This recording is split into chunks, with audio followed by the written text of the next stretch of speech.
Welcome back, Chooms. I have prepared the second part of the list of things that disappointed me during my playthrough of the game and that make the game feel underdeveloped. First, I want to talk about some characters in their development, namely Jakey and Johnny. I was quite disappointed that a character that I thought was supposed to be my best friend dies at the beginning of the game. It doesn't matter whether you play the heist right at the beginning or you play other side quests. Jakey has just mere minutes of screen time before he's gone.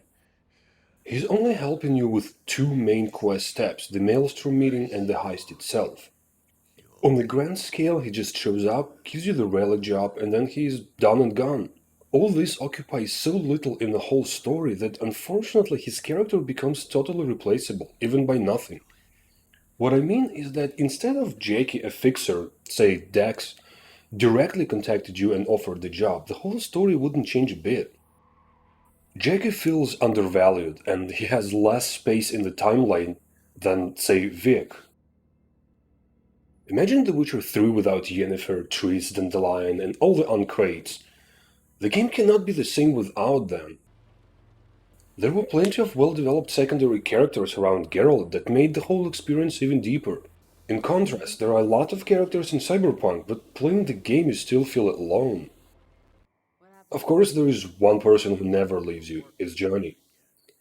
The Johnny as an apparition you see is as replaceable by nothing as Jakey. Not removed, by replaced. Think about it. Johnny may have been a voice in your head, and this wouldn't make any difference since he cannot interact with anything. He can only use your senses.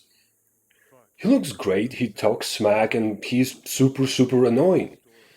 Because talking smack is almost the only thing he does. Wow. Were you going for Douchebag of the Year? Playing the game, I increasingly felt like I was interacting with a kid who thinks he knows the world. Only he is right in his judgments, and everybody should be listening to him. Familiar, right?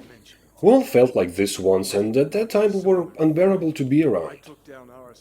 Johnny is very inconsistent in his behavior. When he shows up, seemingly randomly, I was never able to predict his response to a situation.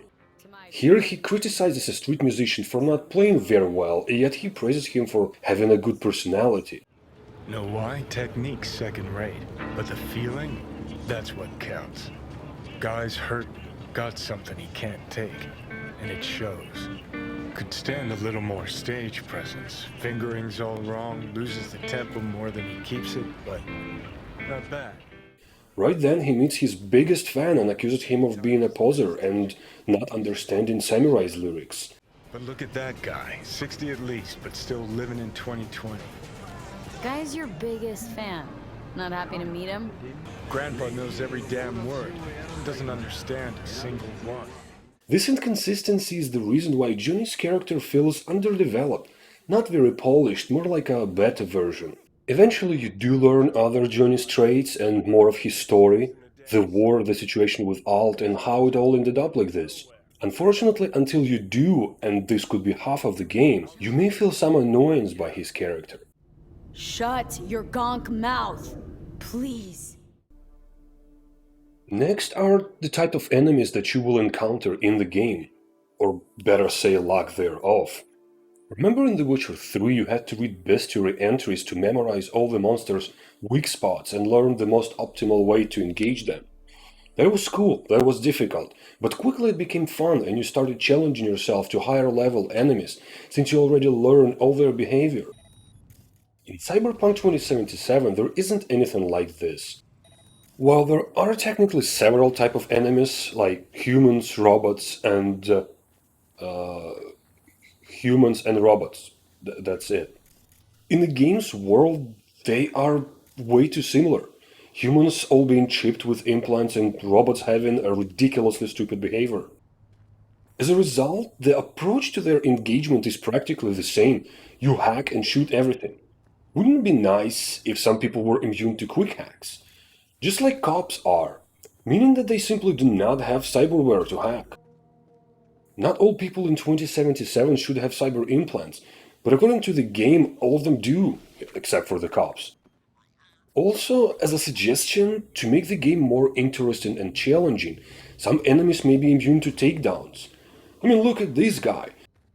His tactical gear looks like it should prevent anybody from grabbing him from behind, but I am still able to do this, albeit glitching my arm through his gear. Or some robots may be immune to shorting, so the only way to take them on is with weapons. It feels weird that in 2077 you can short anything and anyone wirelessly. If cyberware is so vulnerable to attacks and you can be disabled or killed by a skilled netrunner, why would you implant those to your head in the first place? In addition to making enemies susceptible or immune to various attacks, a good way to improve the rules of engagement is to write a better tactic strategy for enemies. At this point, they have close to no solutions to what to do if they are under attack. If you strike from the shadows, playing in stealth, it is ridiculously easy to kill everyone without moving a finger, quite literally. See my stealth hacking playlist. One of the easiest changes to enemies' AI could be to make them hide immediately after being attacked. What is the point of standing there and look around if there is a hostile netrunner attacking you? One needs a line of sight to upload a quick hack, so the best defense against it is to just hide. Now let's move to character creation. There was a big hype around the level of customization of the characters in the game, but did it bear results? It's hard to evaluate this in the first-person view game as you don't actually see yourself, which makes the character creation more useless than, once again, in The Witcher 3. What makes the situation worse is that you also don't reflect in mirrors. Some actions look weird because of this, like when you grapple an enemy or drink coffee in front of the mirror. Feels like a ghost, doesn't it? I don't know why the game doesn't show you reflection, but in a Hitman 3 that was released just a month later, reflections are visible and it looks much better.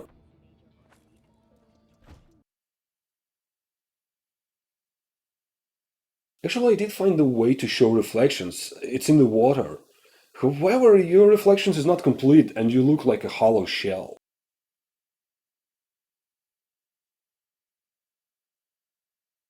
One more thing that makes you a ghost is the absence of animation for picking up items or opening doors.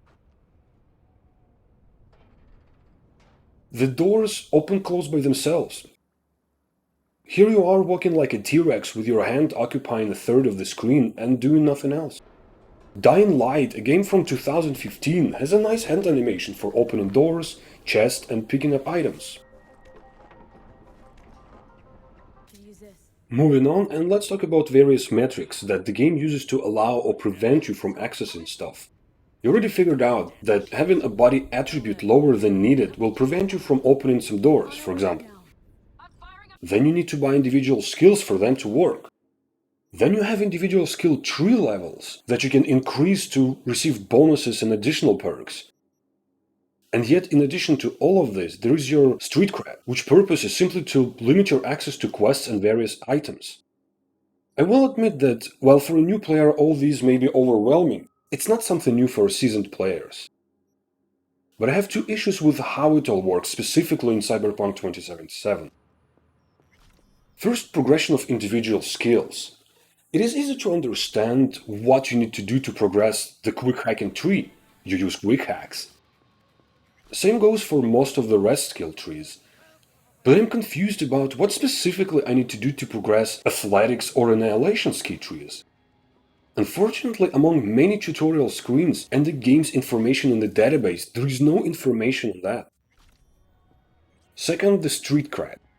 In my understanding, this is the amount of reputation you have in the city.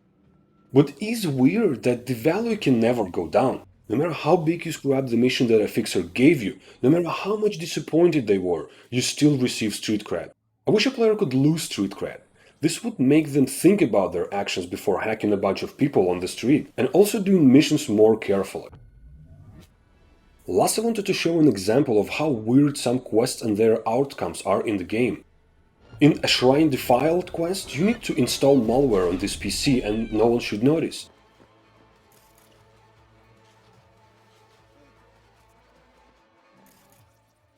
If you are not careful and enemies discover you, you will have to engage them all. After you are done, Wakako calls you and expresses her dissatisfaction with the way you handled things. You were to do this quietly. It was anything but. The whole city heard what happened in the shrine. Your payment will reflect your carelessness. I am closing the contract. But you can complete the quest in stealth, get a call from Wakako praising your work, return to the quest locations and destroy the place.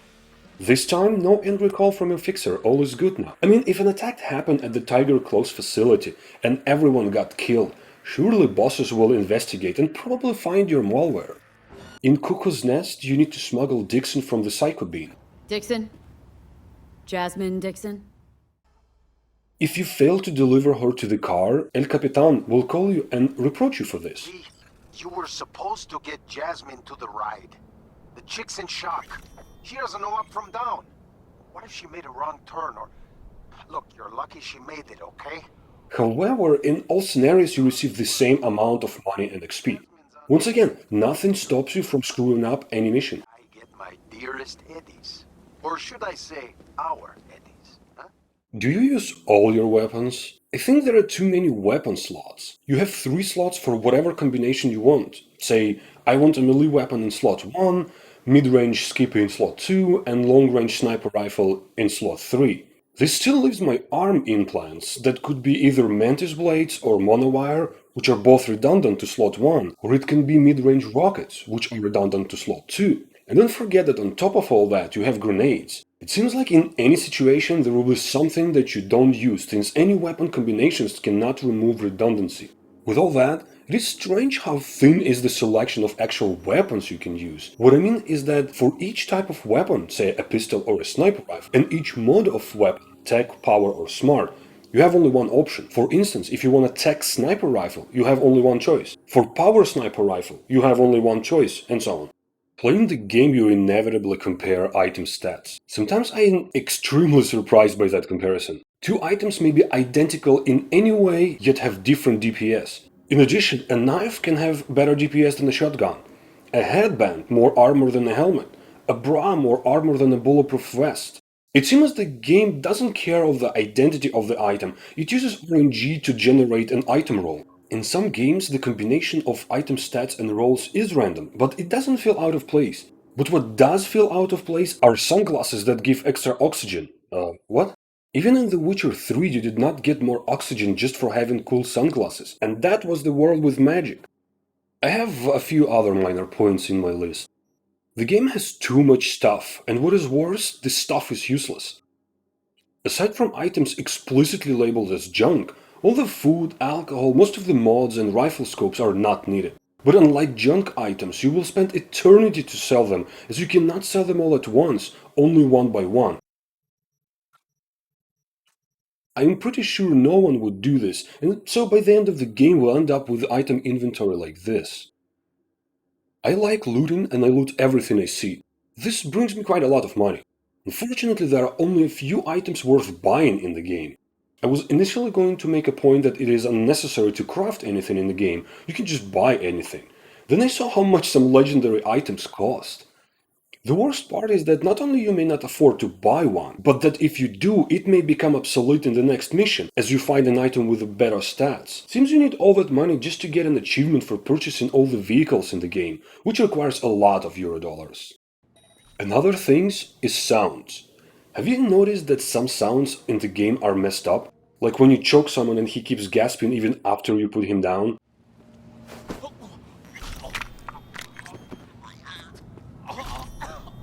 Or whatever this is. How long you guys gonna keep fucking around? Still a little while. Listen, I don't give a maggot's ass if it gets hit by elevator or you have to haul it up the stairs. Also, the sound of you stomping the ground when you don't have any boots to stomp with. Or when you slide, the sliding sound is way too long and keeps going after you're already running or jumping. Another list completed. Unfortunately, I have more that I will include in part 3.